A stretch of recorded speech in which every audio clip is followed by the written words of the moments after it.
All the thoughts shared in this video is of the author of the book being taught. I have no intention to insult or hurt anybody's feelings. Welcome to Science Classroom, the step to your dream. Welcome students. आज हम लोग पढ़ने वाले हैं ancient India का 10th chapter जो कि है जैनिज्म और बुद्धिज़्म के ऊपर। इस चैप्टर में हम लोग को जो टॉपिक्स पढ़ना है वो है कॉजेज़ ऑफ ओरिजिन। इन दो धर्मों का जो ओरिजिन हुआ उसके कॉजेज़ क्या थे, क्या कारण थे, वर्धमान महावीर कौन थे और जैनिज्म क्या है, जैनिज्म के डॉक्ट्राइन्स क्या हैं, सिद्धांत क्या है, जैनिज्म क्यों फैला, किन कारणों की वजह से ये स्प्रेड हुआ।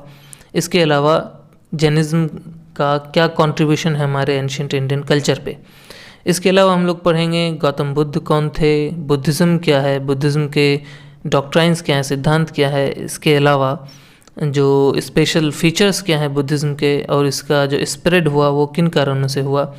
इसके अलावा हम लोग पढ़ेंगे कि जो बुद्धिज़्म है वो क्यों डिक्लाइन किया, वो क्यों ख़त्म होता चला गया इंडिया से, और जो बुद्धिज़्म का इन्फ्लुएंस है हमारे एंशिएंट इंडियन कल्चर पे और उसका क्या इम्पोर्टेंस रहा है। चलिए हम लोग स्टार्ट करते हैं अब। तो हमारा जो पहला टॉपिक होगा वो होगा कॉजेज़ ऑफ ओरिजिन। देखिए, इन धर्मों के उत्पत्ति का कारण जो है, सबसे पहला कारण ये था कि हम लोग देख चुके हैं कि वैदिक कल्चर में ब्राह्मणों का बहुत ज़्यादा है ना सुप्रीमेसी था, बहुत डोमिनेट कर रहे थे। तो पहला कारण तो ये था। इसके अलावा ब्राह्मणों की सुप्रीमेसी में उन लोगों को फ़ायदा क्या होता था कि उन लोगों को बहुत सारे प्रिविलेजेस मिलते थे, जैसे कि वो टैक्स नहीं पे करेंगे। इसके अलावा उनको पनिशमेंट्स बहुत ही कम और ना के बराबर मिलता था, जनरली एग्जाम्प्ट किए जाते थे, पनिशमेंट उनको नहीं दिया जाता था। इसके अलावा जो अपर 3 वर्ण थे, क्षत्र, वैश्य और ब्राह्मण, इन तीनों को द्विजा जो कैटेगरी है, जिसको ट्वाइस बॉर्न कैटेगरी कहते हैं, उनमें रखा गया था, जिनको सेक्रेड थ्रेड है ना, जो पवित्र धागा है वो पहनने की इजाज़त थी और वेद पढ़ने का इन लोगों को इजाज़त था। शूद्र को जो है, शूद्र थे उनको स्लेव्स की तरह ट्रीट किया जाता था कि वो नौकर हैं, वो सभी काम करेंगे, सभी के घर के काम करेंगे। इसके अलावा बहुत क्रूएल होते हैं, निर्दय होते हैं, बहुत लालची होते हैं, चोरी चकारी करते हैं। तो उनमें से कई शूद्र के कई सारे ग्रुप्स को अनटचेबल भी माना जाता था, जो कि गंदगी साफ़ किया करते थे। तो जितना नीचे वर्ण होता था उतना ज़्यादा उनको पनिशमेंट, उतना सिवियर पनिशमेंट दिया जाता था। तो इन लोगों के अंदर एक तरह से कह सकते हैं कि एंगर डेवलप हो गया। अब लेकिन ये लोग बहुत नीचे थे, तो ये लोग बहुत स्ट्रॉन्ग रेजिस्टेंस, स्ट्रॉन्ग क्या कहते हैं, जो एजिटेशन होता है, विरोध होता है, वो नहीं कर सकते थे। तो जो सबसे पहला विरोध देखने को मिला वो क्षत्रियों की तरफ से मिला, क्योंकि क्षत्रिय को भी ब्राह्मण डोमिनेट कर रहे थे। तो क्षत्रिय सबसे पहले रिएक्ट किए, जो कि अराउंड 6th सेंचुरी BC के अराउंड जो है 62 रिलीजियस सेक्ट्स डेवलप हुए। कहने का मतलब 62 ऐसे छोटे मोटे धार्मिक संस्थानों का उत्पत्ति हुआ, जिसमें से सब तो नहीं मतलब ग्रो कर पाए। इनका रीजन जो था वो मिडिल गंगेटिक प्लेन था, चूँकि यहीं पे वैदिक सेटलमेंट्स थे, इसलिए इन्हीं के बीच से ही उत्पत्ति हुआ। इसलिए हम लोग जब पढ़ते हैं बुद्ध और महावीर, जो बुद्ध और महावीर थे वो भी क्षत्रिय ही क्लैन से थे, उनका जन्म भी क्षेत्र में हुआ था, वो क्षत्रिय थे जन्म से। लेकिन जो सबसे मेजर कॉज था, मेजर कॉज ये था कि जो इकोनॉमी डेवलप हुई थी उस टाइम पे वो एग्रेरियन थी, एग्रीकल्चर बेस्ड थी, जो कि जनरली ईस्टर्न यूपी, बिहार और झारखंड के रीजन में था। तो एग्रेरियन में क्या होता है कि मवेशियों की ज़रूरत होती है खेतीबाड़ी करने के लिए, लेकिन जो वैदिक कल्चर था उसमें कैटल्स को बहुत ज़्यादा स्लॉटर किया जाता था, सेक्रीफाइसेस होते थे, तो कैटल वेल्थ डिस्ट्रॉय होता था। इसलिए इन लोगों को एक तरह से एक नए रिलीजन की ज़रूरत थी, या फिर ये कहते हैं कि मॉडिफिकेशंस की ज़रूरत थी, जहाँ पे कैटल सेक्रीफाइसेस को कम किया जाए ताकि कैटल वेल्थ बचे और एग्रेरियन इकोनॉमी को और बढ़ाया जा सके। इस टाइम पे बहुत है ना ज़्यादा मतलब छोटे छोटे शहर डेवलप हो रहे थे, जैसे कि नॉर्थ ईस्ट इंडिया में हुआ, हम लोग सुनते हैं कौशाम्बी है, कुशीनगर है, जो कि देवरिया डिस्ट्रिक्ट यूपी में डेवलप हुआ। इसके अलावा बनारस है, वैशाली है, चिरांद सारण डिस्ट्रिक्ट बिहार में है, ठीक है, और राजगीर है। तो इस टाइप के बहुत सारे छोटे छोटे सिटीज़ डेवलप हुए। अब इन सिटीज़ में क्या है कि आर्टिसंस जो हैं, जो अलग अलग तरह के आर्ट को क्या कहते हैं कि क्या करते थे, जैसे कि मान लीजिए पॉटरी हो गया, ज्वेलरी मेकिंग हो गया ये सब, ठीक है। इसके अलावा जो ट्रेडर्स थे वो लोग कॉइन्स को यूज़ करना स्टार्ट कर दिए। पहली बार जो कॉइन यूज़ हुआ है वो पंच मार्क्ड है ना। वो कह सकते हैं कि मेटल के ऊपर थोड़ा किसी तरह का निशान मार करके ना यूज़ किया जाता था। तो फर्स्ट टाइम पंच मार्क जो कॉइन्स है वो इसी टाइम पे यूज़ हुआ है, जिसकी वजह से ट्रेड और कॉमर्स जो है वो फैसिलिटेट किया, बढ़ा है। तो वैश्यास को ट्रेड करना था, बिजनेस करना था, और बिजनेस के लिए एक फेवरेबल रिलीजन चाहिए था, क्योंकि जो वैदिक रिलीजन है उसमें मनी लेंडिंग को, मतलब कह सकते हैं कि मनी को किसी को सूद पे देने, इंटरेस्ट पे देने को प्रोहिबिट किया गया, बहुत नीचे नज़र से दिखाया था। तो इसलिए इन लोगों को एक नया रिलीजन चाहिए था। तो क्षत्रिय, जब नए नए सेक्ट्स डेवलप हुए, नए नए रिलीजियस सेक्ट्स डेवलप हुए, तो क्षत्रिय वैश्य जो थे, जो कि मर्चेंट कैटेगरी है, मर्चेंट्स का जो ग्रुप था उनको सेट्टीज कहते थे। अभी इसी से एक क्या कह सकते हैं कि हम लोग जानते हैं सरनेम जैसे शेट्टी होता है, तो सेट्टीज से ही निकला है। वो लोग क्या करते थे कि जो नए नए रिलीजियस सेक्ट्स हैं उनको मतलब उनको देखते थे कि कौन फेवरेबल है। तो दो मेजर था, एक बुद्धिज़्म और जैनिज्म। इसलिए जो बुद्धिज़्म के जो संस्थापक हैं गौतम बुद्ध, और जो जैनिज्म के संस्थापक हैं महावीर, इन दोनों को बहुत ज़्यादा इन लोगों ने सपोर्ट किया, और इनके डिसिपल्स को भी बहुत सारे गिफ्ट्स दिए, डोनेशंस देते थे। क्योंकि ये जो दोनों धर्म थे, ये जनरली वर्ण सिस्टम को इम्पोर्टेंस नहीं दिया करते थे, ब्राह्मण सुप्रीमेसी को कोई वैल्यू नहीं देते थे। इसके अलावा कैटल वेल्थ को डिस्ट्रॉय नहीं करने देते थे, क्योंकि नॉन वायलेंस, अहिंसा का पाठ पढ़ाते थे। जो धर्म सूत्रास थे, जो वैदिक धर्म सूत्र थे, उन्होंने उसमें जो है लेंडिंग मनी को इंटरेस्ट पे देने को एक तरह से मना कर दिया गया था। तो इन सब कारणों की वजह से बहुत क्या होता था कि लोग ऐसा रिलीजन, जनरली वैश्य कम्युनिटी और क्षत्रिय कम्युनिटी ऐसा रिलीजन चाहते थे जो इनके कामों को ना प्रमोट करे, ना कि इनके कामों पे रोक लगाए। तो एक स्ट्रॉन्ग, इसके अलावा जो उस टाइम का जो कल्चर हुआ गया था, वो हो गया था कि आप कितना वेल्थ जमा करते हैं, कितना प्रॉपर्टी जमा करते हैं, कितने लग्जरियस लाइफ स्टाइल को फॉलो करते हैं, तो लोग उधर की तरफ ज़्यादा ध्यान देने लगे। तो बहुत ज़्यादा जो ग्रुप था लोगों का, वो इस बात पे ध्यान देने लगा कि जो एक्यूमुलेशन ऑफ वेल्थ है, वेल्थ का जो एक मतलब अमीरों के बीच, कुछ लोगों के बीच जमा होना है, ये ठीक नहीं है। इसके अलावा जो नए नए तरह के घर बनने लगे हैं, जो ड्रेसेस लोग फॉलो कर रहे हैं, जो लग्जरी अपने लाइफ में ला रहे हैं, जो आराम है ना, मतलब मेहनत नहीं कर रहे हैं, मेहनत करने का मतलब मेहनत को कम कर रहे हैं, आराम ज़्यादा पसंद कर रहे हैं। इसके अलावा जो नए नए तरीके हैं ट्रांसपोर्टेशन के, लोग ज़्यादा चल नहीं रहे हैं। जो वॉर है, वॉर भी पसंद नहीं करते थे, वायलेंस भी पसंद नहीं करते थे। तो इन सब कारणों की वजह से क्या है कि उनको एक नया रिलीजन चाहिए था, एक नया कह सकते हैं कि आइडियोलॉजी चाहिए था। तो जनरली क्या होता है कि जब हम लोग मॉडर्न होते जाते हैं ना, तो हम में से बहुत लोगों के अंदर ये सोच डेवलप होता है कि नहीं यार, पहली ज़िंदगी ठीक थी। जैसे जब इंडस्ट्रियलाइजेशन हुआ, इंडस्ट्रीज़ डेवलप हुए, तो लोग जो हैं इन सब चीज़ों को सोचने लगे कि नहीं यार, मशीन से पहले लोग हाथ से काम किया करते थे, वही बेहतर है। अभी भी हम लोग सोचते हैं। तो एक उसी टाइप का फीलिंग उस टाइम पे डेवलप हुआ कि नहीं यार, पिछली ज़िंदगी ज़्यादा बेहतर थी। तो एक तरह से एस्थेटिक आइडियल, कहने का मतलब जो पुरानी ज़िंदगी है, जो एकदम कह सकते हैं कि पुरातन है, कहने का मतलब कि सारे आराम का मोह, पैसे का मोह, प्रॉपर्टी का मोह को छोड़ कर जीने वाली जो ज़िंदगी, वो ज़्यादा बेहतर है। तो वो ऐसे धर्म की तरफ, ऐसे आइडियोलॉजी की तरफ आकर्षित होने लगे। तो ये जो दो रिलीजन थे, जैनिज्म और बुद्धिज़्म, ये सिंपल लाइफ स्टाइल, पुरातन और जो एस्थेटिक लिविंग है, कहने का मतलब पैसे से, आराम से मोह छोड़ देने वाला ज़िंदगी, उसकी तरफ है ना, ये दोनों धर्म सिखाते थे। इनके मॉन्क्स जो थे, जो इनको प्रीच करते थे, जो इन धर्मों को फैलाया करते थे, लोगों को बताया करते थे, उन लोगों को गुड थिंग्स जो हैं, जितना भी आराम की चीज़, अच्छी चीज़ें हैं, वो सब उन लोगों को लेना मना था। वो सब उन लोगों को अलाउड नहीं था कि वो आराम ले सकें। जैसे कि उस टाइम पे जो रिचनेस का मार्क होता था कि कोई लोग अमीर है तो उनके पास बहुत ज़्यादा वेल्थ होगा, बहुत ज़्यादा सोना होगा, बहुत ज़्यादा प्रॉपर्टी होगा। तो इन लोगों को वो सब चीज़ों से मना कर दिया गया। गोल्ड और सिल्वर तो इन लोगों के लिए एक तरह से कह दीजिए कि बैन था, छू ही नहीं सकते हैं। इसके अलावा उतना ही लोगों से ये गिफ्ट लेंगे, दक्षिणा लेंगे, या दक्षिणा भी नहीं कहें, भिक्षा लेंगे, जितना कि उनको ज़िंदगी जीने के लिए ज़रूरी है। उससे ज़्यादा वो लोग नहीं लेंगे अपने जितने भी पेट्रॉन्स हैं, जो भिक्षा देते हैं उन लोगों से।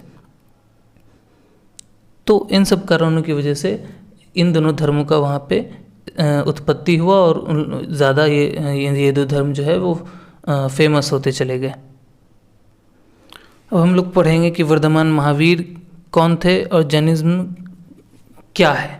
तो जो जैनिज्म है, जैनिज्म में टोटल 24 तीर्थंकार कहते हैं, जो ग्रेट टीचर्स हैं, जो कि कह सकते हैं कि ज्ञान को अर्जित किए इस दुनिया में, है ना, बड़े लेवल पे, जो जिनके पास सभी चीज़ का सॉल्यूशन हुआ। तो टोटल 24 तीर्थंकार हुए, जिनमें सबसे पहले जो थे वो ऋषभ देव हुए। ये जैनिज्म के अकॉर्डिंग है ना। सबसे पहले जो थे वो ऋषभ देव थे, जो कि अयोध्या में पैदा हुए। और जो 23वें थे, मतलब महावीर 24 थे, तो 24 से पहले जो महावीर से पहले जो थे, जो तीर्थंकार थे, वो परशुनाथ थे, जो कि वाराणसी में पैदा हुए। जो सबसे आखिरी हैं, जो 24th तीर्थंकार हैं, वो है महावीर। महावीर जो है 550 BC में पैदा हुए थे। एक विलेज है कुंदग्राम, जो कि बसर डिस्ट्रिक्ट, बसर, अभी जो है हम लोग उसको रिकग्नाइज करते हैं कि जो कुंदग्राम है वो बसर है, जो कि वैशाली डिस्ट्रिक्ट में स्थित है। उनके फादर जो थे वो, उनका नाम था सिद्धार्थ, जो कि नत्रिका, जो कि एक क्षत्रिय क्लैन है, उनके चीफ थे। तो नत्रिका क्लैन के चीफ सिद्धार्थ उनके पिताजी थे, और मदर जो थी उनकी त्रिशला थी। त्रिशला के बारे में याद रखिएगा, त्रिशला जो लिच्छवी चीफ थे चेतक, उनकी बहन थी। लिच्छवी चीफ चेतक वही हैं जिनकी बेटी की शादी बिंबिसारा से हुई। बिंबिसारा मौर्य वंश के थे, आपको याद होगा अशोक के पिताजी का नाम बिंबिसारा है। तो अशोक और सिद्धार्थ गौतम में एक तरह से रिलेशन है, क्योंकि सिद्धार्थ गौतम नहीं, महावीर जो वर्धमान महावीर हैं, महावीर की माँ जो भाई हैं, उनकी बेटी की शादी हुई थी बिंबिसारा से। तो एक तरह से अशोक और महावीर में किसी तरह का रिलेशन है आपस में, वो अपने में आप देख लीजिएगा कि आप किस तरह के कज़िन लग रहे हैं या फिर अंकल लग रहे हैं। हम लोग आगे बढ़ते हैं। 30 साल की उम्र में इन्होंने अपना घर और सारा चीज़ छोड़ दिया, सिंपल लाइफ की तरफ चल दिए, ज्ञान लेने की तरफ चल दिए। 12 साल तक पूरा ध्यान लगाया, मेडिटेशन किया, तब जाके इनको ज्ञान अर्जित हुआ। कैवल्य को प्राप्त की। कैवल्य कहते हैं ज्वान को, और जो कैवल्य को प्राप्त कर लेता है उनको कॉन्करर कहते हैं या जिना कहते हैं, जिसको महावीर भी बोलते हैं। तो महावीर मतलब जो इन सब चीज़ों पे विजय प्राप्त किया हो। और तो जो कॉन्करर होता है, जो महावीर होता है, उनको जिना भी बोलते हैं। और जिना के फॉलोअर्स जो इन कॉन्करर्स को, इन महावीर को फॉलो करते हैं, उनको जैनाज बोलते हैं। इसलिए वर्धमान महावीर के फॉलोअर्स जैन्स कहलाते हैं। 30 साल तक इन्होंने अपने धर्म को मतलब अपने आइडियोलॉजी को प्रोपगेट किया, फैलाया। बहुत सारे शहरों में गए, अलग अलग जगह घूम फिर के अपने आइडियोलॉजी को प्रीच किया, बताया लोगों को। जैसे कि कौशाला गए, मगध गए, मिथिला गए, चंपा गए, ना, इस टाइप के बहुत सारे शहर गए, और उन शहरों में जाके लोगों को अपनी आइडियोलॉजी, अपने ज्ञान के बारे में बताया। और फिर वहाँ से क्या कहते हैं कि लोग इनके फॉलोअर्स बनते गए। इनका 468 BC में डेथ हो गया। पावापुरी जो राजगीर में स्थित है, वहाँ उनका डेथ हो गया।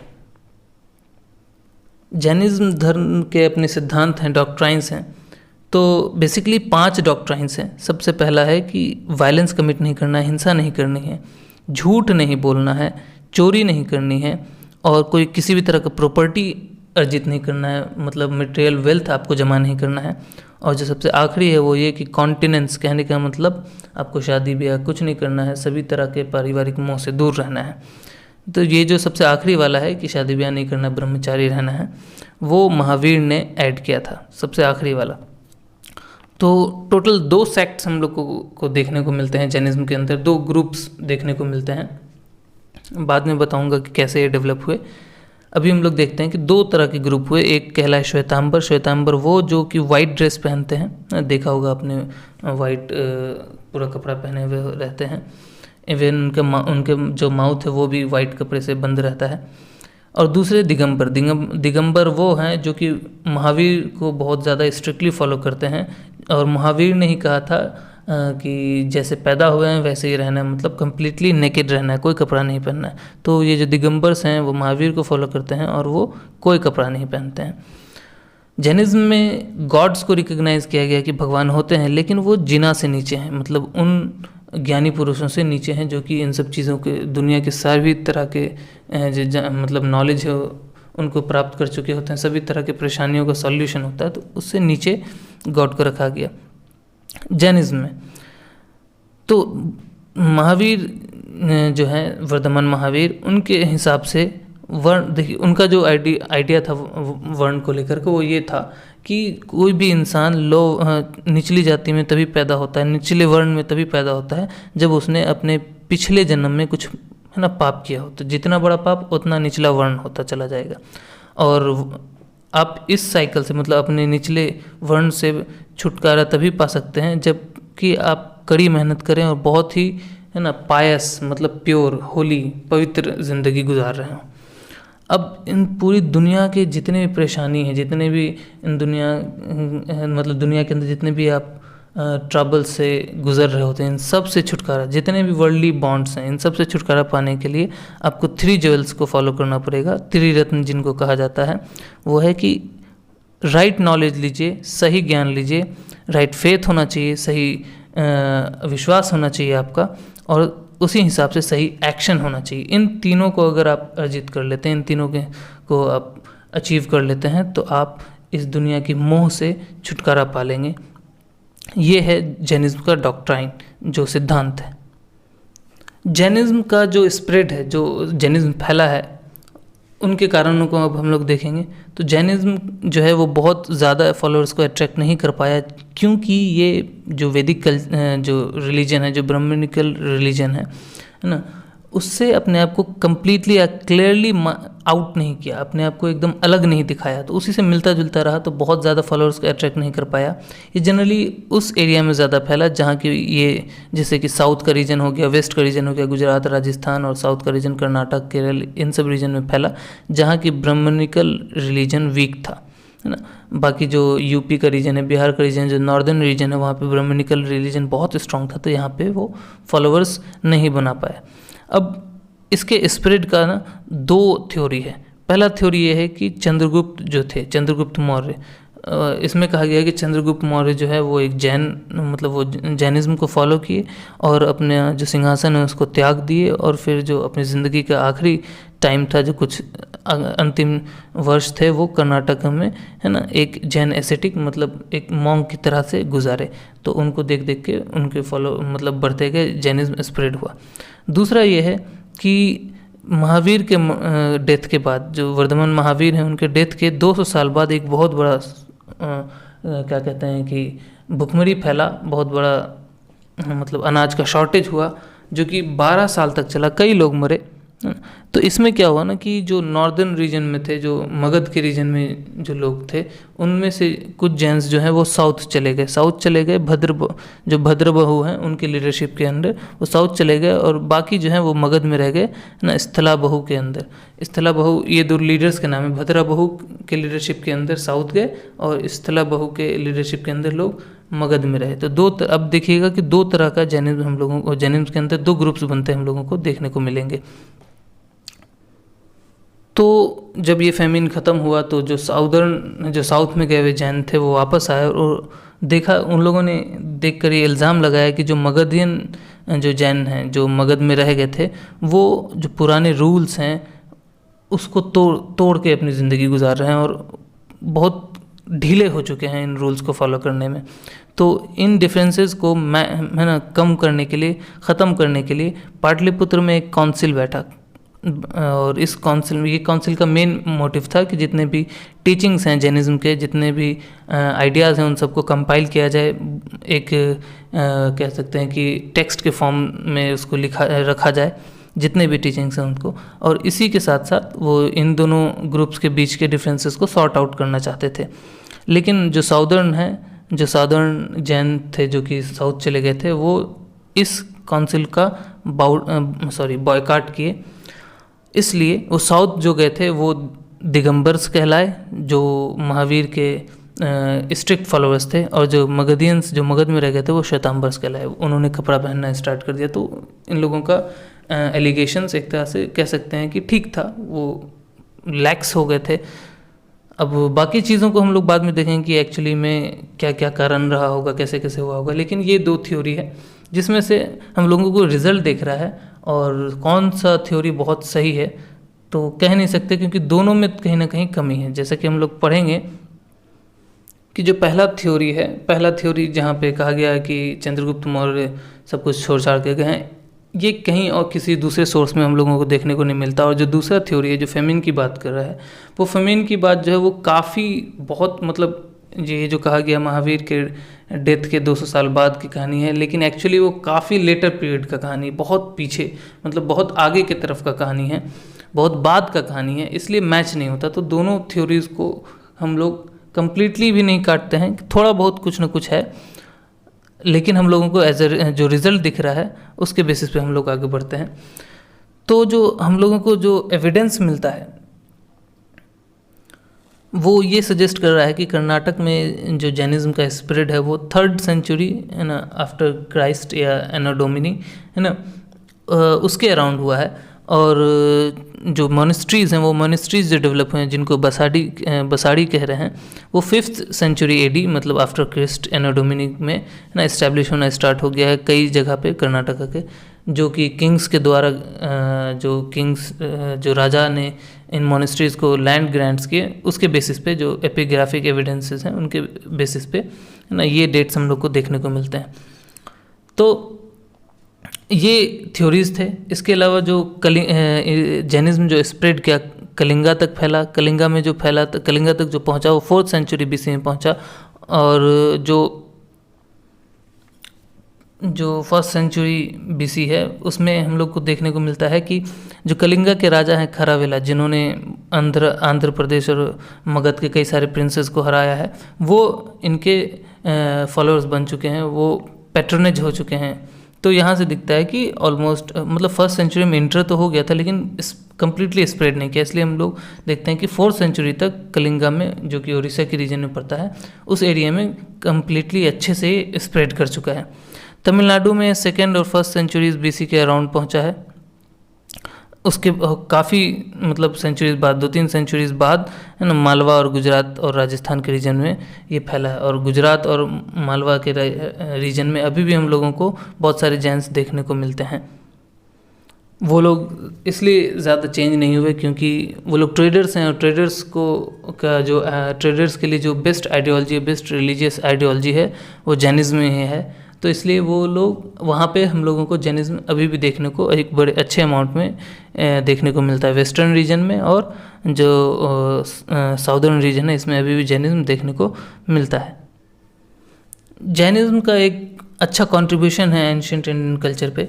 तो जो सबसे पहला अटेम्प्ट है ये देखने को मिलता है कि जैनिज्म में ही सबसे पहला सीरियस अटेम्प्ट हुआ है, जो कि वर्ना सोसाइटी है, वर्ना कल्चर है, उसके जो एविल्स हैं उनका जो ब्लैक साइड है, जो कह सकते हैं कि जो कि जिसमें शुद्राज को दबाया जा रहा है, और जो विमेन के स्टेटस हैं, जो एविल साइड है, जो ब्लैक साइड है, उसको सबसे पहले ख़त्म करने के लिए ना सबसे पहला अटेम्प्ट, सीरियस अटेम्प्ट जैनिज्म ने ही लिया है। इसके अलावा जो रिचुअल्स हैं, जो रिचुअलिस्टिक जो कह सकते हैं कि सोसाइटी डेवलप हो चुकी थी, उसको ख़त्म करने के लिए सबसे पहला अटेम्प्ट जैनिज्म का है। जो अर्ली जैन थे, जो कि शुरू के जैनिज्म के फॉलोअर्स थे, उन्होंने संस्कृत को यूज़ नहीं किया और प्रकृत को अडॉप्ट किया। प्रकृत कॉमन पीपल के जो मतलब जो लोग रह रहे थे उनका लैंग्वेज था, वो बोला करते थे, और संस्कृत जो है वो इंटेलेक्चुअल लैंग्वेज है। मतलब जो बुद्धिजीवी, जो पढ़े लिखे लोग थे, जो पढ़ा लिखा सोसाइटी था, जनरली ब्राह्मण सोसाइटी, वो लोग संस्कृत को जानते थे, लेकिन जो कॉमन पीपल थे वो प्रकृत को जानते थे। जब आप उस लैंग्वेज में प्रीच करेंगे जो लैंग्वेज ज़्यादातर लोग जानते हैं, तो ऑब्वियसली आपका आइडिया जो है वो ज़्यादा स्प्रेड करेगा। तो अब चूंकि इससे दो फायदा हो रहा है, देखिए, एक तो जैनिज्म भी स्प्रेड कर रहा है, साथ में उस लैंग्वेज का क्या कहते हैं ग्रोथ भी हो रहा है। तो प्रकृत लैंग्वेजेस के ग्रोथ में भी इनका योगदान है। जैसे कि टेक्स्ट जो है वो अर्ध मगधी में लिखे गए, अर्ध मगधी मगध के रीजन का ही एक प्रकृत लैंग्वेज है। और इन सारे टीचिंग्स को वल्लभी में, जो कि गुजरात में एक एजुकेशनल सेंटर था, आगे हम लोग देखेंगे बुद्धिज्म में भी देखने को मिलेगा, वल्लभी एक एजुकेशन सेंटर की तरह डेवलप हुआ था गुजरात में। वहाँ पे 6th सेंचुरी आफ्टर क्राइस्ट के अराउंड इन सारे टीचिंग्स को कंपाइल किया गया है, एक किताब में बदल दिया गया है। इसके अलावा अभी पहले ही बोला कि बहुत सारे प्राकृत लैंग्वेजेस को डेवलप किया। एक एग्जांपल है जैसे कि है ना, शौरासेनी एक ऐसा प्राकृत लैंग्वेज है जिसके डेवलपमेंट में इसका रोल है, जिसका अभी हम लोगों को डेवलप्ड फॉर्म देखने को मिलता है। उसी का एक डेवलप्ड फॉर्म देखने को मिलता है मराठी लैंग्वेज। मराठी लैंग्वेज प्राकृत लैंग्वेज शौरासेनी से ही डेवलप हुआ है। इसके अलावा कई सारे वर्क्स जो हैं उन्होंने अपभ्रम भाषा में अपभ्रंशा एक प्राकृत लैंग्वेज है उसमें डेवलप हुआ। और सबसे पहला जो इस प्राकृत लैंग्वेज का ग्रामर है वो इन्होंने ही, जो अर्ली जैन्स थे उन्होंने ही कंपाइल किया है। सबसे पहला जो व्याकरण है अपभ्रंशा का, अपभ्रंशा, इसमें थोड़ा सा डिफ़िकल्ट हो सकता है क्योंकि नाम जो है वो बहुत अजीब अजीब होता है। तो अपभ्रंशा का जो पहला व्याकरण था वो इन्होंने ही कंपोज किया था। तो जो टेक्स्ट होते थे वो जनरली एपिक्स के फॉर्म में, एपिक्स कहते हैं युद्ध की कहानी को जब लिख रहे होते हैं ना, वो एपिक्स कहलाते हैं। तो एपिक्स के फॉर्म में, पुराण्स के फॉर्म में, मतलब उनकी जीवनियों के फॉर्म में, है ना, नॉवेल्स के फॉर्म में, कहानियों के फॉर्म में, ड्रामा के फॉर्म में, इस फॉर्म में टेक्स्ट को लिखा गया है। तो जो लार्ज पोर्शन है टेक्स्ट का, मतलब ये जो कह सकते हैं कि टीचिंग्स के जो टेक्स्ट हैं वो ज़्यादातर जो है मैन्युस्क्रिप्ट्स के फॉर्म में है, मैन्युस्क्रिप्ट्स के फॉर्म में है। और ये जो गुजरात में जो श्राइन्स हैं, जो पूजा स्थल हैं, वहाँ पे ना गुजरात और राजस्थान के पूजा स्थलों में मतलब रखे हुए हैं, मिलते हैं हम लोगों को। तो मैन्युस्क्रिप्ट के फॉर्म में है ज़्यादातर। एक बड़ा अमाउंट जो है इनके टेक्स्ट का वो मैन्युस्क्रिप्ट के फॉर्म में है, ना कि वे मतलब बहुत अच्छे से कह सकते हैं कि कंपाइल किया गया हो, एक जैसा कि हम लोगों को वैदिक रिलीजन में देखने को मिलता है, बाकी और किसी में देखने को मिलता है उतना, है ना, ज़्यादा एडवांस कह सकते हैं कि कंपाइलेशन नहीं है टेक्स्ट का। मैन्युस्क्रिप्ट्स के फॉर्म में है, अभी भी देखने को मिल सकते हैं अगर आप गुजरात और राजस्थान के, है ना, मतलब जैन श्राइन्स में जाएंगे, जैन पूजा स्थलों में जाएंगे तो वहाँ देखने को मिल जाएगा। तो जो अर्ली जैन थे, जो कि एंशियंट टाइम के जो जैनिज्म फॉलोअर्स थे, उन्होंने संस्कृत को यूज़ नहीं किया था। लेकिन जो अर्ली मेडिवल जैन है, मतलब प्राचीन काल के जो मतलब प्राचीन काल के शुरू के टाइम के जो जैनिज्म के फॉलोअर्स थे, उन्होंने संस्कृत को यूज़ करना स्टार्ट कर दिया। इसके अलावा जो साउथ में जो जैनिज्म के फॉलोअर्स थे, उन्होंने साउदर्न लैंग्वेजेस जैसे कन्नड़ में बहुत ज़्यादा लिखा, तो कन्नड़ लैंग्वेज का भी डेवलपमेंट हुआ। तो शुरू में वो लोग इमेज को वर्शिप नहीं करते थे, मतलब किसी तरह का इमेज बनाकर उसको नहीं पूजा करते थे। लेकिन बाद में क्या है कि इमेज वर्शिप स्टार्ट हो गया और महावीर और बाकी जो 23 तीर्थंकर हैं उनके इमेजेस को बनाकर लोग पूजना स्टार्ट कर दिए। स्टोन्स में बहुत सारे इमेजेस कार्व किए गए हैं, है ना, स्कल्प्टर्स ने स्टोन्स के कई सारे पुतले बनाए हैं, उनको पूजा गया है। तो एक तरह से आर्ट कल्चर, जो रॉक आर्ट कल्चर है, वो भी डेवलप हो रहा है। तो इनका योगदान, है ना, एक तरह से आर्किटेक्चर तो नहीं कहें, ये कह सकते हैं कि रॉक आर्ट में, है ना, योगदान इनका रहा है, जो कि जनरली कर्नाटक, गुजरात, राजस्थान, मध्य प्रदेश, वही मतलब वेस्टर्न और साउदर्न रीजन में, है ना, ज़्यादा ये प्रोलिफरेट कर रहे हैं। इनका कल्चर ज़्यादा, है ना, देखने को मिला है, अच्छे से प्रोलिफरेट किए हैं, क्योंकि उन रीजन में ब्राह्मणिकल जो रिलीजन के फॉलोअर्स थे वो थोड़े कम थे, इसलिए अच्छे से वहाँ पे स्प्रेड किया है। तो ये था सारा जैनिज्म के ऊपर। अब हम लोग पढ़ेंगे कि बुद्धिज़्म क्या है, गौतम बुद्ध कौन थे, जैनिज्म क्यों स्प्रेड किया, कैसे किया, है ना। नेक्स्ट हम लोग स्टार्ट करते हैं अब। तो बुद्ध का जो जन्म हुआ था वो सिद्धार्थ गौतम, मतलब जब वो पैदा हुए थे उनका नाम सिद्धार्थ गौतम था, बाद में वो गौतम बुद्ध बने। तो वो जो पैदा हुए वो 563 BC में। इनका जो डेट ऑफ बर्थ है वो तरफ मतलब कई सोर्सेज में अलग अलग है। तो मैं मतलब जो ज़्यादातर सोर्सेज में देखा गया है उसके हिसाब से मैंने 563 BC लिया है। तो 563 BC में इनका जन्म हुआ। एक क्षत्र फैमिली, शाक्य फैमिली, है ना, शाक्य जो क्लैन फैमिली है, क्षत्र फैमिली, उनमें इनका जन्म हुआ। और ये जो क्या कहते हैं शाक्य फैमिली है, शाक्य क्लैन है, ये लुम्बिनी में स्थित था, मतलब ये लुम्बिनी में पैदा हुए। जो अभी हम लोग लुम्बिनी को लोकेट करते हैं वो पिपरवा, है ना, जगह है बस्तर डिस्ट्रिक्ट में, नेपाल में, कपिलावस्तु के आसपास, मतलब नज़दीक। तो ये जो पिपरवा है, यही इसी को हम लोग मानते हैं, यही उस टाइम पे लुम्बिनी था। तो नेपाल में इनका जन्म हुआ है। इनके जो फादर थे वो कपिलावस्तु जो रीजन था उनके इलेक्टेड रूलर थे, मतलब चुने हुए रूलर। डेमोक्रेसी और रिपब्लिक का साइन देखने को मिल रहा है हम लोग को, है ना। रिपब्लिकन स्टेट में ये पैदा हुए हैं, रिपब्लिकन स्टेट के इलेक्टेड लीडर के ये बेटे हैं। और जो मदर थी वो कौशाला डायनेस्टी की प्रिंसेस थी, राजकुमारी थी। सिद्धार्थ गौतम का जो है की जो शादी हुई थी वो बहुत यंग एज में हुई थी, बहुत कम एज में हुई थी, लेकिन 29 वर्ष की उम्र में इन्होंने घर छोड़ दिया और 7 साल तक इधर उधर घूमते रहे, है ना, ज्ञान की तलाश करते रहे, ध्यान लगाते रहे। तब जाके इनको 35 वर्ष, है ना, की उम्र में इनको बोध गया में ज्ञान मिला, पीपल के पेड़ के नीचे, जिसको बोधि ट्री भी हम लोग कहते हैं, उसके नीचे इनको ज्ञान मिला और तब से ये बुद्ध कहलाए। बुद्ध मतलब इनलाइटेंड, जो ज्ञानी आदमी है, जो विद्वान हो चुका है, जो इनलाइटेंड कह सकते हैं कि जो अच्छे और बुरे को पहचानता हो।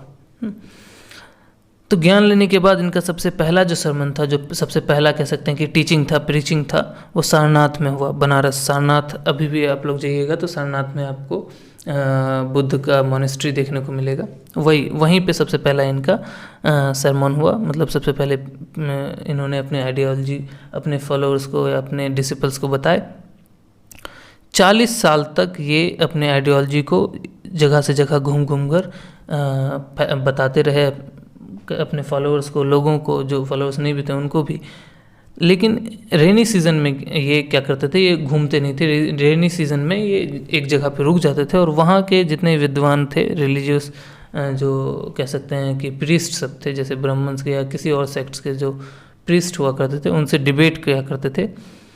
और फिर रेनी सीज़न के ख़त्म होते ही वो दूसरे शहर फिर चले जाया करते थे। इनका जो डेथ है वो 80 ईयर्स के एज में हुआ, 80 साल की उम्र में इनका डेथ हुआ 483 BC में। कुशीनगर, जो कि कासिया के मतलब जगह है अभी, है ना, जो पहले कुशीनगर के क्या कहते हैं नाम से जाना जाता था, देवरिया डिस्ट्रिक्ट यूपी में इनका मतलब डेथ हुआ है। तो क्षत्रिय फैमिली से बिलोंग कर रहे हैं, ध्यान रखिएगा इस बात का।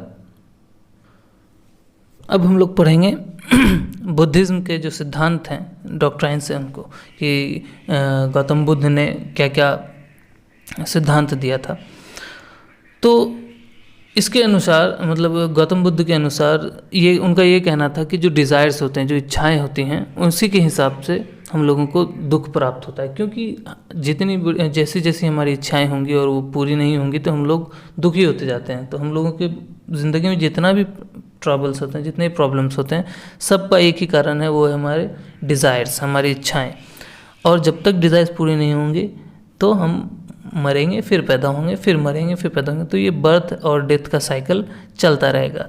और जब आप अपनी इच्छाओं पे विजय पा लेंगे, इच्छाओं से अपने आप को मुक्त कर लेंगे, तभी आप निर्वाणा अचीव करेंगे। निर्वाणा मतलब मोक्ष, एक तरह से कह लीजिए कि है ना, जन्म और मरण मतलब मृत्यु, इन दोनों के साइकिल से आप तभी फ्री हो पाएंगे। तो ये गौतम बुद्ध का कहना था।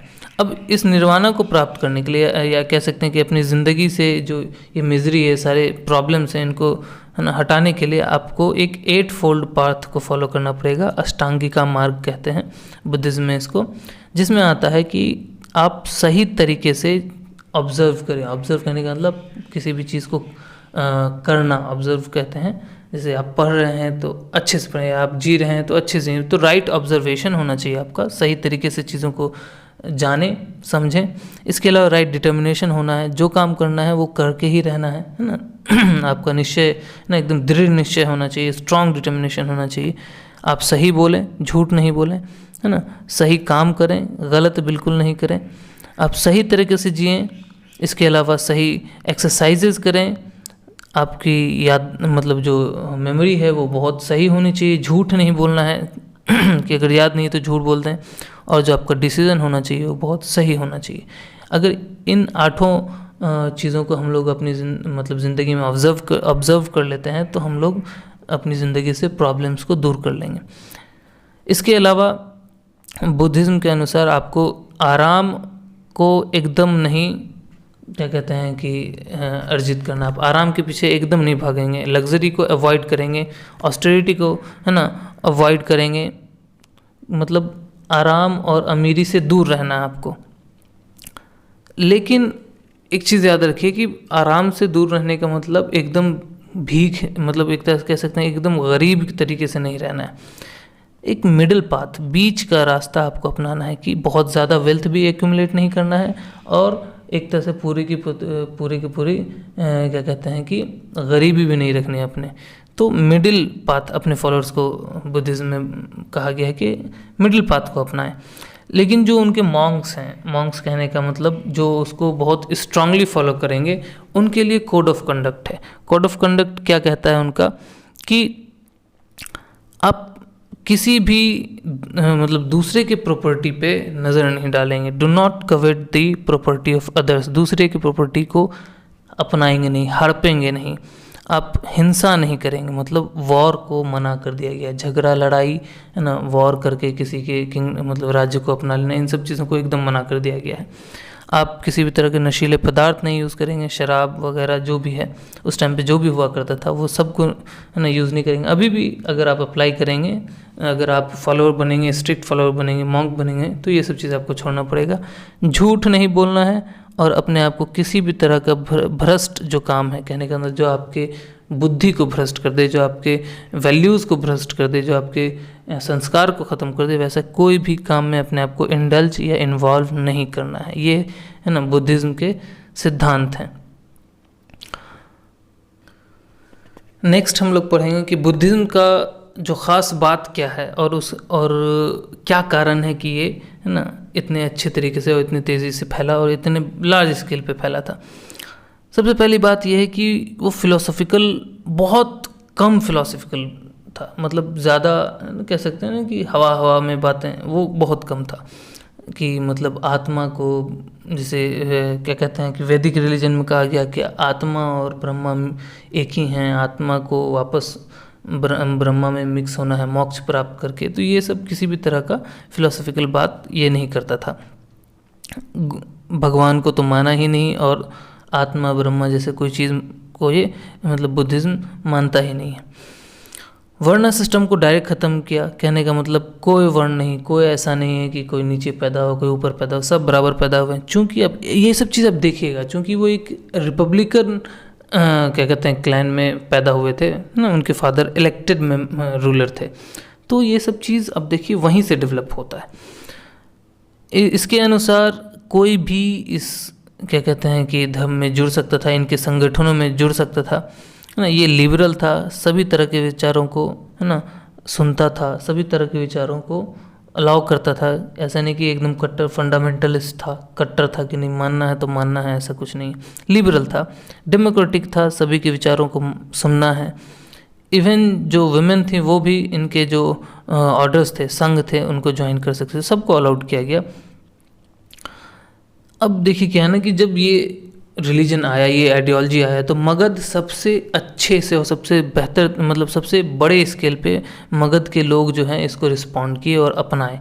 क्योंकि मगध जो था, मगध को जो ब्राह्मण सोसाइटी था है ना, जो ब्राह्मण कह सकते हैं कि वो पूरा का पूरा कल्चर था, उसने मगध को होली लैंड से दूर, मतलब ऐसा लगता था कि ये तो दूसरा जगह है ना, निचली निगाह से देखते थे। क्योंकि जो होली लैंड है जिसको आर्यवर्त कहते हैं, ये जनरली है ना जो यूपी का पार्ट है जहाँ पे वैदिक रिलीजन डेवलप हुआ, उस लैंड को आर्यवर्त कहते हैं। और मगध जो है वो इस साइड आता है, गंगा के इस साइड वाले रीजन में है, जो जनरली बिहार का रीजन है। तो वो लोग निचली निगाह से देखते थे, तो मगध के लोगों को ये बुरा लगता था। इसलिए अब जब क्रीमेशन होता था, क्या कहते हैं कि अंतिम संस्कार हुआ करता था, वो लोग जो हैं गंगा के नॉर्थ में क्रीमेट करते थे और ये लोग इन लोगों को गंगा के साउथ में क्रीमेट करने का अलाउड था। तो एक तरह से निचली निगाह से देखते थे, तो मगध इस आइडियोलॉजी को ज़्यादा रेडिली एक्सेप्ट किया। गौतम बुद्ध ने ये कहा कि हम बुराई को अच्छे से लड़ेंगे। ऐसा नहीं कि कोई बुरा है तो और बुरा बन के लड़ेंगे, नहीं, बुराई को अच्छे से लड़ेंगे, है ना। अगर कोई नफ़रत है तो नफ़रत को प्यार से ख़त्म करेंगे। कभी भी कोई गाली गलौज करे, झगड़ा लड़ाई के लिए उकसाए, तो हम लोगों को ना उस पर भड़कना नहीं, प्रोवोक नहीं होना है किसी के बुरे व्यवहार से, है ना। हमेशा शांत अपने आप को रखना है। इसलिए एक आप लोग कहानी सुने होंगे कि एक बार कोई गौतम बुद्ध को गाली दे रहा था, तो गौतम बुद्ध ने कहा कि अगर कोई मतलब उससे पूछा कि अगर कोई तुमको कोई चीज़ दे, तुम ना लो तो क्या होगा, तो वो बोला कि अगर हमको कोई गिफ्ट देगा हम लेंगे नहीं तो उसी के पास रह जाएगा। तो गौतम बुद्ध ने कहा तो मैं भी तुम्हारी गाली को एक्सेप्ट नहीं करता हूँ, तो गाली तुम्हारे पास रह गया। तो एक तरह से कह सकते हैं कि वो भड़के नहीं कि गाली दे रहा है तो मुंह हाथ तोड़ देंगे, ऐसा ऐसा कुछ नहीं, भड़के नहीं, एकदम काम और बहुत विटी अंदाज में, कहने का मतलब है ना कि मज़ा लेते हुए, है ना, एक तरह से उसका तीर उसी पे छोड़ दिए, इस तरीके से वो रिप्लाई करते थे। तो उन्होंने कहा कि एकदम पॉइज और एकदम काम रहना है, किसी के भी गलत व्यवहार से भड़कना नहीं है। अगर वो गलत कर रहा है तो उसको अच्छे से रिप्लाई करो, और अगर नफ़रत करता है तो उसको बदले में प्यार दो ताकि वो बदलने की कोशिश करे। तो ये आइडियोलॉजी था गौतम बुद्ध का। एक और स्पेशल फीचर है कि जो बुद्धिज़्म था उसने पाली लैंग्वेज को अपनाया, जो कि एक प्राकृत लैंग्वेज है ना। प्राकृत लैंग्वेज मतलब कॉमन पीपल का लैंग्वेज है। संस्कृत को इसने भी अवॉइड किया क्योंकि संस्कृत जो मैंने पहले ही बताया कि ये मतलब उच्च जो वर्ण थे उनका लैंग्वेज था, इंटेलेक्चुअल लैंग्वेज था, सिर्फ और सिर्फ अपर क्लास ही जानते थे क्योंकि उनको वेद पढ़ने का अलाउड था। लेकिन पाली लैंग्वेज कॉमन शूद्र वुद्र जितने भी छोटे लोग हुआ करते थे, जितने कॉमन पीपल थे उनका लैंग्वेज था। तो पाली को एक्सेप्ट किया तो इसका स्प्रेड भी है ना उतना तेज़ी से हुआ। बुद्ध जो है उन्होंने संघ का गठन किया, जो रिलीजियस ऑर्डर है, संघ कहते हैं रिलीजियस ऑर्डर, वैसा ग्रुप, वैसा ऑर्गेनाइजेशन जो इससे रिलेटेड है ना, इस धर्म के आइडियोलॉजी से रिलेटेड काम करेगा, है ना, उसको संघ कहते हैं। इस संघ में कोई भी ज्वाइन कर सकता था, चाहे वो वुमेन हो, है ना, मैन हो, लोअर वर्ण का हो, अपर वर्ण का हो, मतलब कोई भी ज्वाइन कर सकता है। एनीवन है ना can join the Sangha created है ना by Gautam Buddha and his followers. तो बस एक ही शर्त है कि आपको संघ के जितने भी नियम कानून हैं उनको मानना पड़ेगा, और फेथ के साथ मानना, ऐसा नहीं बस मानना है ज़बरदस्ती में नहीं, भरोसे के साथ, विश्वास के साथ मानना पड़ेगा। और अगर एक बार बुद्धिस्ट चर्च में, या कहने का मतलब बुद्धिस्ट मोनेस्ट्री कह लीजिए, या बुद्धिस्ट संघ में, ऑर्गेनाइजेशन में आप इनरोल हो गए, एडमिट हो गए, तो आपको कसम लेनी पड़ेगी कि कॉन्टिनेंस फॉलो करेंगे, मतलब आपको दुनिया के या किसी भी पारिवारिक संबंधों से दूर होना पड़ जाएगा। इसके अलावा आप पॉवर्टी को अपनाएंगे, मतलब मटेरियल वेल्थ या किसी भी तरह का प्रॉपर्टी अपने आप में अर्जित नहीं करेंगे, गरीब रहेंगे, भिक्षा पे जिएंगे, है ना, और विश्वास का पालन, मतलब विश्वास रखेंगे। 3 मेन एलिमेंट्स थे बुद्धिज़्म के, वो थे कि आपको बुद्ध को मानना होगा, संघ को मानना होगा, और जो धम्मा है उसको फॉलो करना पड़ेगा। धम्मा मतलब धर्म समझ लीजिए, जो आपका जिसके लिए आप बने हैं, जो आपको करना चाहिए, है ना, इन तीनों चीज़ों को फॉलो करना पड़ेगा। तो अब इसमें हम लोग देखते हैं कि बहुत बड़े लेवल पे इसका स्प्रेड हुआ। जैसे कि हम लोग देखते हैं कि जो मगध के मोनार्क कहने का मतलब राज्य कह लीजिए, एक तरह से मोनार्क कहते हैं राजा को, जो मगध है, इसके अलावा कौशाल है, कौशंबी है, इस टाइप है ना, कई सारे मोनार्कीज राजा और उनकी प्रजा, इसके अलावा कई सारे रिपब्लिक स्टेट्स और उनकी प्रजा इसको है ना अडॉप्ट कर लिए, इस रिलीजन को अडॉप्ट कर लिए, क्योंकि इसमें कोई फिलोसफिकल बात नहीं, किसी भी तरह का हवा ही नहीं, और सबको इक्वलिटी, एक तरह से कह सकते हैं कि डेमोक्रेसी की तरह ट्रीट कर रहा है। तो बड़े लेवल पे इसको है ना लोग इसमें इन्वॉल्व हुए। जैसे कि हम लोग देखते हैं कि अशोक भी जो है ना, अशोक कब है, अशोक ने कब धर्म को अपनाया था, ऑलमोस्ट जो गौतम बुद्ध हैं उनके डेथ के 200 साल बाद, कलिंगा वॉर के बाद, जब कलिंगा वॉर में उसने देखा क्या हुआ क्या नहीं हुआ, उसके आफ्टर मैथ से ना वो शॉक्ड होकर के इस बात को चुना। तो हम लोग देखते हैं कि अशोक ने भी बौद्ध धर्म को अपना लिया था, क्योंकि उसमें नॉन वायलेंस और बाकी चीज़ों को जब वो देखा उसके फिलोसफी को, तो वो इसको अपना लिया। अब कम्प्लीटली अपनाया नहीं अपनाया ये अलग अलग बात है, हम लोग जब इस चैप्टर को पढ़ रहे होंगे तो देखेंगे कि क्या कम्प्लीटली अपनाया या सिर्फ इसलिए अपनाया है कि उसको क्या कहते हैं, अपना एक विस्तरित जो राज्य था उसको कंट्रोल करने में आसानी हो, देखेंगे वहाँ पे हम लोग। इसके अलावा हम लोग देखते हैं कि अशोक जब इस धर्म को अपनाया तो बुद्ध धर्म और अच्छे से फैला, क्योंकि अशोक बहुत बड़े रीजन का राजा था, अफ़गानिस्तान से लेकर के है ना साउथ इंडिया, इधर नॉर्थ ईस्ट, सब में उसका राज था। तो अशोक ने क्या किया ना कि अपने कई सारे मिनिस्टर्स, कई सारे एजेंट्स, यहाँ तक कि अपने बेटा को भी भेजा था, अपने बेटा को श्रीलंका भेजा था, है ना। तो उसने कई सारे एजेंट्स भेजे सेंट्रल एशिया, वेस्ट एशिया और श्रीलंका के रीजन में। सेंट्रल एशिया, वेस्ट एशिया जैसे कि मान लीजिए म्यांमार हो गया, बर्मा हो गया, बर्मा हो गया। इसके अलावा हम लोग जानते हैं वो जगह मेरे दिमाग से निकल रहा है, सॉरी, थाईलैंड, हाँ थाईलैंड हो गया। इसके अलावा चाइना, जापान, यहाँ तक उसने क्या कहते हैं इसको प्रोपगेट कर दिया। तो भले ही इंडिया से जहाँ ये इसका जन्म हुआ वहाँ से ये धीरे धीरे ख़त्म हुआ, लेकिन अभी भी ये श्रीलंका, है ना, म्यांमार, थाईलैंड, जापान, चाइना, मतलब Asia, south east Asia, east Asia, मतलब इन सारे रीजन्स में अभी भी ये वहाँ पे मौजूद है ना। तो अशोक के कन्वर्ट होने के बाद, इस रिलीजन को अपनाने के बाद बहुत ज़्यादा स्प्रेड हुआ बुद्धिज़्म का। अब हम लोग देखें कि आखिर क्या कारण था कि जिस जगह ये पैदा हुआ उसी जगह से ये ख़त्म है। आज हम लोगों को इंडिया में बुद्धिज़्म बहुत कम देखने को मिलता है, बाहर देखने को ज़्यादा मिल रहा है, इंडिया में कम मिल रहा है, जबकि इंडिया में ही ये मतलब इस धर्म का जन्म हुआ। तो इनके कारणों में से एक कारण है कि जो मॉन्क्स थे, जो बुद्धिज़्म को बहुत स्ट्रिक्टली फॉलो करते थे, वो मॉन्क्स जो थे वो मेन स्ट्रीम से दूर थे, मतलब जो नॉर्मल कॉमन लोग हैं उनसे, है ना, एकदम अलग रहा करते थे। तो जब फॉलोअर्स ही, मतलब जो स्ट्रिक्ट फॉलोअर्स हैं, कह लें कि जो प्रीस्ट्स हैं जो कि इसको प्रीच करेंगे, लोगों तक फैलाएंगे, और जब वो लोगों से ही दूर हो जाएंगे तो ऑब्वियसली जो आइडियोलॉजी है किसी भी धर्म का, जो भी कह सकते हैं कि सोच है, विचार है, वो लोगों से दूर होता चला जाएगा, तो ऑब्वियसली डिक्लाइन होता चला जाएगा। इसके अलावा एक और कारण था कि पाली जो क्या कहते हैं बाद के जो फॉलोअर्स थे, उन्होंने पाली को छोड़कर संस्कृत को ले लिया, और संस्कृत क्या है, कॉमन लोगों का लैंग्वेज है नहीं। तो ये भी एक कारण था डिक्लाइन का।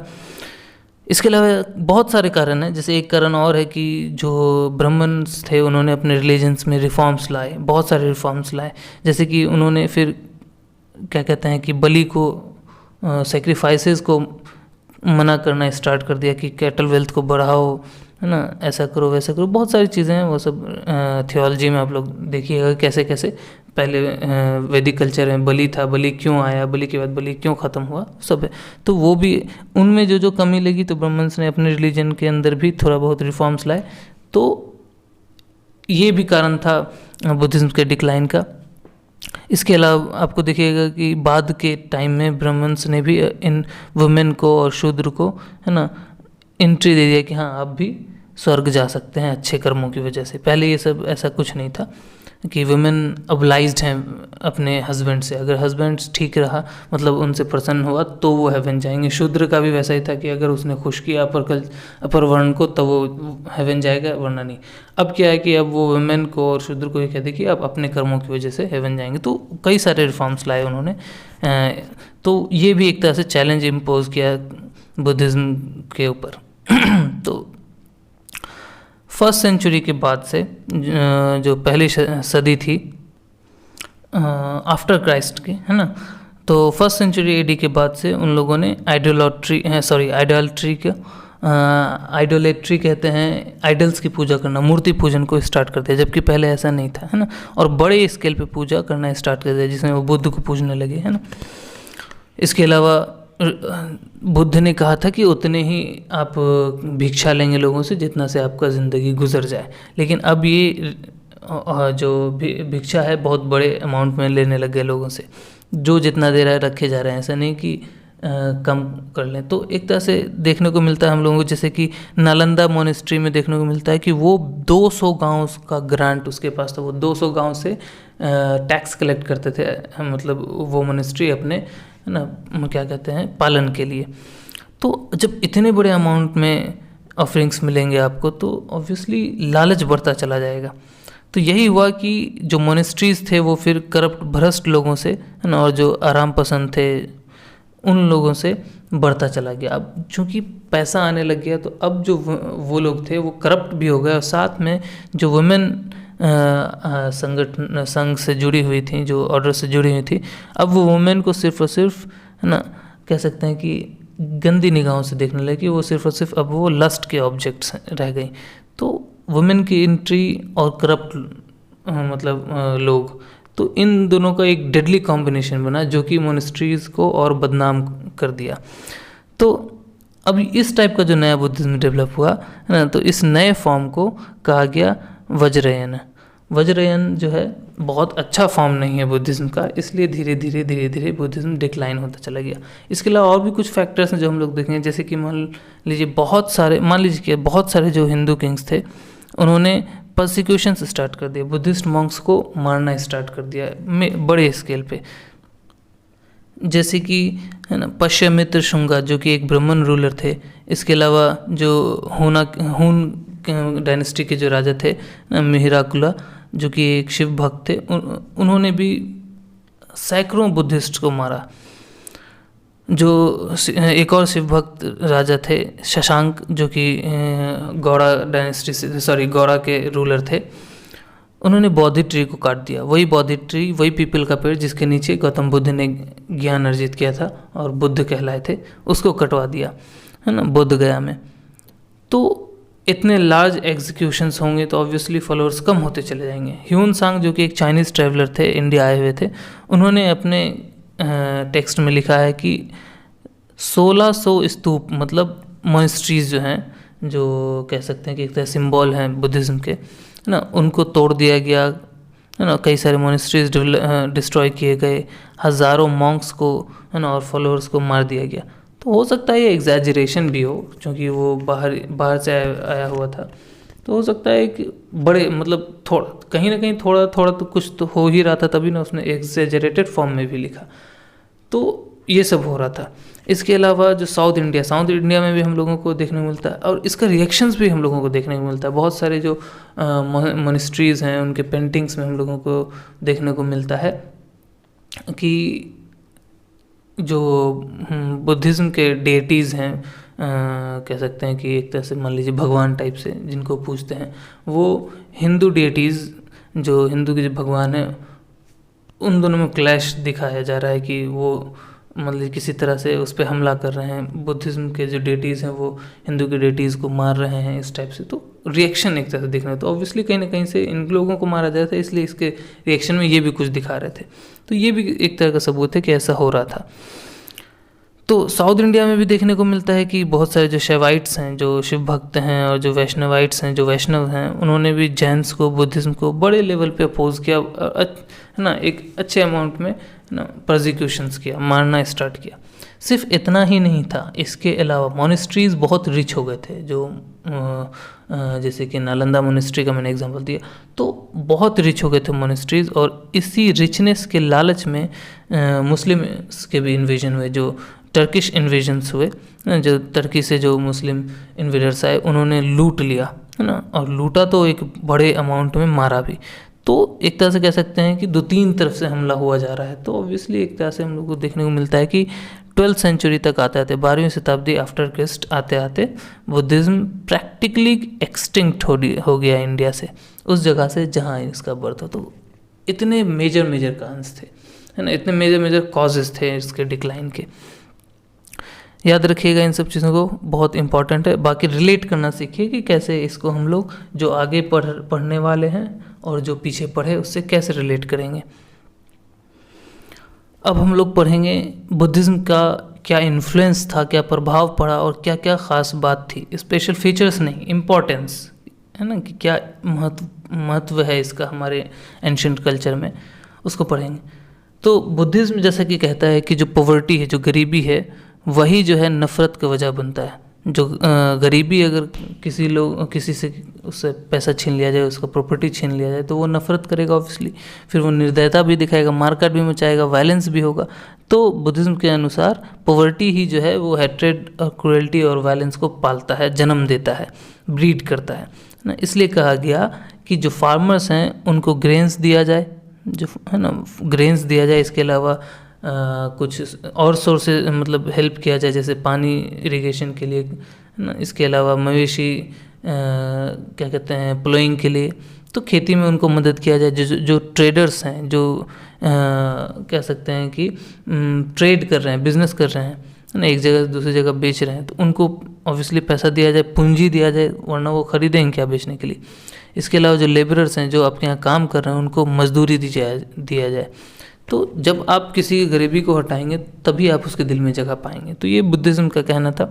इसके अलावा बुद्धिज़्म इस चीज़ को भी सजेस्ट करता था कि आप बहुत सिंपल लाइफ स्टाइल को जिए, एकदम जहाँ आपको आराम और पैसे से कोई मोह नहीं हो। तो प्रिमिटिव और एस्थेटिक लाइफ स्टाइल को फॉलो करने कहता था। और एक चीज़ याद रखिए कि बुद्धिज़्म जो है उसने जो न्यू लाइफ स्टाइल था उसको कम्प्लीटली चैलेंज नहीं किया। जैसे कि देख लीजिए, स्लेव्स को और जो कर्जाधारक थे, जो कि ऋणी थे, जो किसी से पैसा लिए हुए हों और जो किसी के नौकर हों, तो स्लेव्स और डेटर्स को संघ में जुड़ने के लिए मना था कि वो संघ को ज्वाइन नहीं कर सकते हैं। क्योंकि अगर संघ को ज्वाइन करते, मान लीजिए किसी से पैसा लिए और संघ को ज्वाइन कर लिए कि अब तो हम सब चीज़ छोड़ चुके, ख़त्म हो चुका है, तो जिससे पैसा लिए हैं उसका तो नुकसान हो जाता। और जैसे मान लीजिए कोई स्लेव खरीदा है, किसी का स्लेव है, तो अब अगर वो संघ ज्वाइन कर लिया, सब चीज़ ख़त्म कर दिया, तो जिसके यहाँ काम कर रहा था उसका काम पूरा चौपट हो जाएगा। तो इन दोनों को, है ना, ऐसे ऐसे लोगों को जो लाइफ स्टाइल है ना, जो कि उस टाइम पे जो कल्चर डेवलप हुआ है उसको कम्प्लीटली, है ना, शैटर ना कर दे, तोड़ ना दे, उस चीज़ से बचाने के लिए इन सबको संघ में अलाउ नहीं किया गया। तो बुद्धिज़्म ने जितने भी चेंजेस आ रहे थे उस टाइम पे मटेरियल लाइफ में, है ना, वो जो कल्चर था उस टाइम का, जितने भी चेंजेस आए थे उन सब को फुल्ली अकाउंट किया। तो एक ये भी इम्पॉर्टेंट पॉइंट हुआ इसका। अब एक और चीज़ देखिएगा कि जो बुद्धिस्ट मॉन्क्स थे, जो प्रीस्ट हो कह सकते हैं, पुजारी एक तरह से, जो बुद्धिस्ट मॉन्क्स थे और जो ब्राह्मण्स थे, इन दोनों में कुछ कुछ बातें बहुत ज़्यादा रिसेंबल करती हैं। जैसे कि दोनों के दोनों खेती बाड़ी नहीं करेंगे, दोनों के दोनों गिफ्ट्स लेंगे, भिक्षा लेंगे, वो दक्षिणा लेंगे, ये भिक्षा लेंगे, है ना। इसके अलावा दोनों के दोनों फैमिली के ऑब्लिगेशंस को मतलब ज़्यादा इम्फेसिस देते हैं कि फैमिली से रिलेटेड किन बातों को रखना है, नहीं रखना है, फैमिली से मोह छोड़ देना है। तो दोनों में कहीं ना कहीं, है ना, हम लोगों को क्या कहते हैं, सिमिलैरिटीज़ देखने को मिल रहा है। इसके अलावा दोनों सोशल ऑर्डर को सपोर्ट कर रहे हैं। बस फ़र्क इतना है कि ब्राह्मणिज्म में कहा जा रहा है कि कोई लोअर वर्ण में पैदा हुआ है तो जन्म के आधार पे, और जो क्या कहते हैं बुद्धिज़्म में है वो कहा जा रहा है एक्शन के आधार पे। आप अगर आपका कर्म खराब होगा तो आप ऐसे होंगे, कर्म बढ़िया होगा तो आप वैसे होंगे, अच्छा कर्म कीजिएगा तो निर्वाणा प्राप्त होगा, ये सब, है ना, ब्ला ब्ला और दिस दैट वो चल रहा है। तो मतलब कहीं ना कहीं ये दोनों सिमिलर हैं कई वेज में, जो बुद्धिस्ट मॉन्क्स हैं और ब्राह्मण्स सिमिलर हैं। कुछ और बातें करेंगे हम लोग बुद्धिज़्म को लेकर के, जैसे कि जो नए लाइफ स्टाइल हो गया था जिसमें लग्जरी और मटेरियल वेल्थ को एक्यूमुलेट करना है, इन सब से छुटकारा पाने का जो अवसर था वो सिर्फ मॉन्क्स को दिया गया। सब का सब इन सब लाइफ स्टाइल्स को छोड़ छाड़ के नहीं रह सकते, याद रखिएगा, सब के सब नहीं। जो स्ट्रिक्टली फॉलो करेगा, जो मॉन्क बनेगा, है ना, ले फॉलोअर्स मतलब वो जो सिर्फ मान रहे फॉलो कर रहे हैं उनकी नहीं, बल्कि जो मॉन्क्स बनेंगे, है ना, जो कि इनरोल्ड होंगे किसमें, बुद्धिस्ट चर्च में, बुद्धिस्ट मोनेस्ट्रीज में, उन्हीं को सिर्फ और सिर्फ इस टाइप के लाइफ स्टाइल से दूर हटने के लिए कहा गया, सबको नहीं। तो जो नॉर्मल फॉलोअर्स थे उनको कहा कि आप जैसे जी रहे हैं वैसे जिए। तो सारे लोगों को एस्केप रूट नहीं दिया गया इस टाइप के लाइफ स्टाइल से। इसके अलावा नॉन वायलेंस पे एम्फेसिस था कि अहिंसा को अपनाना है। जैसे कि मान लीजिए जो अर्लीस्ट बुद्धिस्ट टेक्स्ट है, जो सबसे पुराना बुद्धिस्ट टेक्स्ट है ना, सुट्टा निपटा, उसके हिसाब, ऑब्वियसली ये साउदर्न लैंग्वेज में है ना, उसके हिसाब से कहा गया है कि अन्नड़ा वन्नड़ा सुखरा, कहने का मतलब कि जो कैटल्स हैं, जो मवेशी हैं, वो खाना देते हैं, है ना, वो खूबसूरती की चीज़ें हैं, वो है ना, कि जो जिसके पास जितना कैटल होगा वो उतना धनी होगा, उतना खुश होगा। तो cattles are givers of food, beauty and happiness. इसके अलावा ये एक और आइडियोलॉजी को जन्म देता है कि आप कोई भी चीज़ को ना बस सुन लें और मान नहीं लें, बल्कि अपने लॉजिक पे अप्लाई करें, और अगर आपके लॉजिक के हिसाब से ठीक लग रहा है तो उसको माने। तो एक नया अवेयरनेस क्रिएट किया इसने, और जो सुपरस्टिशन था, अंधविश्वास था, उसको ख़त्म करके लॉजिक को अप्लाई करने का है ना, आइडियोलॉजी लोगों को सिखाया। एक इम्पॉर्टेंस इसका ये भी है कि इसने पाली लैंग्वेज को इनरिच किया, मतलब पाली लैंग्वेज को बहुत डेवलप किया। पाली जितने भी लिटरेचर हम लोग को देखने को मिलते हैं अभी, वो 3 कैटेगरीज में डिवाइड होते हैं, है ना। पहला जो कैटेगरी है उसमें जो गौतम बुद्ध हैं उनके जो भी टीचिंग्स थे, जो भी उन्होंने कहा, जो भी उन्होंने प्रीच किया, बताया, जहाँ जहाँ जाके वो सरमन दिए, उन सब का एक कलेक्शन है। इसके अलावा किस किस तरह के रूल्स को फॉलो करना है संघ में, संघ के मेंबर्स को, ये अलग एक टेक्स्ट का कैटेगरी है। और जो थर्ड कैटेगरी है टेक्स्ट का वो है कि धम्मा का फिलोसफिकल एक्सपोजिशन क्या।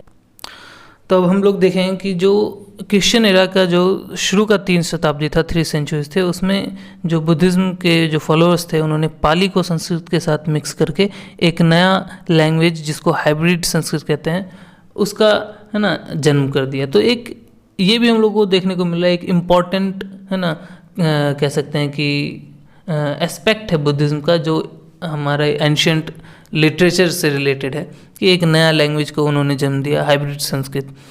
तो खैर ये लिंग्विस्टिक्स का काम है, लिंग्विस्टिक्स में आप पढ़ते हैं हाइब्रिड संस्कृत का क्या क्या कैरेक्टरिस्टिक्स है। हम लोग आगे चलते हैं और देखते हैं कि जो मॉनेस्ट्रीज थे वो धीरे धीरे एक एजुकेशनल सेंटर में डेवलप हो गया, है ना। और एजुकेशनल सेंटर कहने का मतलब छोटा मोटा नहीं, बड़े लेवल का, मतलब अब वो रेसिडेंशियल यूनिवर्सिटीज़ में कन्वर्ट होता जा रहा है। जैसे कि नालंदा विश्वविद्यालय, विक्रमशिला विश्वविद्यालय जो कि बिहार में है, इसके अलावा वल्लभी जो कि गुजरात में, वल्लभी वही जगह जहाँ पे, है ना, जैनिज्म के टेक्स्ट कंपाइल हुए हैं ना। मैंने बोला था कि आगे भी देखने को मिलेगा बुद्धिज़्म में।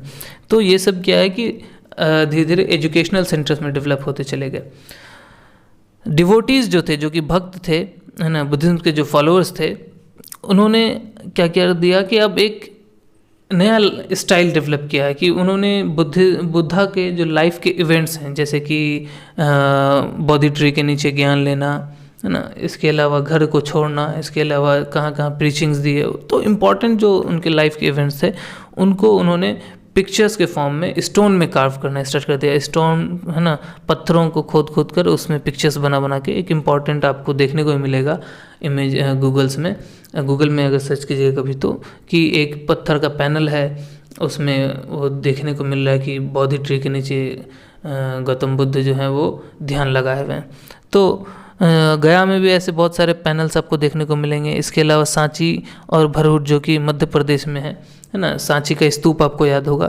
तो जनरली स्तूप क्या होता है, स्तूप माउंट्स हैं, है ना, हेमिस्फेरिकल, आपको जैसे कि पटना का गोलघर देखने को मिलता है, गोलघर वो स्तूप था।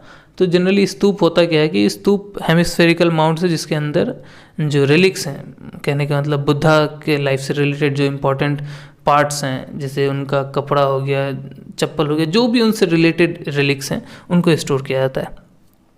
तो वहाँ भी आपको उनके पैनल्स में आपको देखने को मिलेगा। जो सांची का स्तूप का जो पैनल आपको देखने को मिलेगा उसमें उसके मतलब गौतम बुद्ध के लाइफ इवेंट्स का भी थोड़ा झलक देखने को मिलता है। इसके अलावा जो वेस्टर्न फ्रंट है हमारा, जो नॉर्थ वेस्टर्न फ्रंट है, कहने का मतलब अफ़गानिस्तान वाला रीजन जो है ना, पाकिस्तान अफ़गानिस्तान वाला जो फ्रंट है हमारे देश का, वहाँ पे हम लोग को देखने को मिलता है जो ग्रीक और इंडियन स्कल्प्टर हैं, उन्होंने एक नए आर्ट को जन्म दिया जिसको कहते हैं गांधार आर्ट, जिसमें स्टोन में इमेजेस डेवलप किए जा रहे हैं ना, स्टोन को काट काट के मूर्तियाँ बनाई जा रही हैं। आपको देखने को मिलेगा कि इस एज में ना अब एक नया आर्किटेक्चर और आर्ट डेवलप हो रहा है कि पत्थरों में ही काट काट कर, है ना, रूम्स बनाए जा रहे हैं, मूर्तियाँ बनाई जा रही हैं। तो मॉन्क्स को रहने के लिए रूम्स इन्हीं पत्थरों में काट काट के बनाए जा रहे हैं। तो एक तरह से रॉक आर्किटेक्चर डेवलप हो गया है ना, जो हम लोगों को बाराबर हिल्स जो कि गया में है स्थित, वहाँ भी देखने को मिलता है। इसके अलावा वेस्टर्न रीजन में नासिक के आसपास देखने को मिलता है ना, कृष्णा डेल्टा साउथ में हम लोगों को देखने को मिलता है, और मथुरा नॉर्थ में देखने को मिलता है। यहाँ हम लोगों को आपको पता होगा गांधार आर्ट, जब हम लोग पढ़ेंगे आगे, गांधार आर्ट में दिखेगा कि सबसे पुराना और सबसे बड़ा जो बुद्ध का स्टैचू है मथुरा में ही डेवलप, मतलब मथुरा में ही कार्व किया गया था। तो है ना, एक नया आर्ट को और आर्किटेक्चर को डेवलप किया। तो ये सारे इन्फ्लुएंसेस थे बुद्धिज़्म के और जैनिज्म के हमारे एंशिएंट इंडियन कल्चर पे।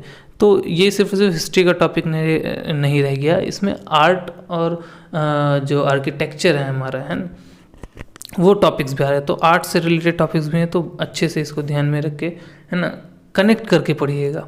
कनेक्शंस बहुत ज़रूरी होते हैं कि जैसे मान लीजिए आपने यहाँ गांधार आर्ट का नाम सुना, इसका जन्म देखने सुना, तो जब आप गांधार आर्ट पढ़ रहे होंगे तो उसमें क्या होता है, जैसे अगर कभी क्वेश्चन आता है कि गांधार आर्ट क्या है, वो जनरली किस टाइम पे डेवलप हुआ, किस चीज़ को दिखाता है, दर्शाता है, तो आप उसको रिलेट कर पाएंगे।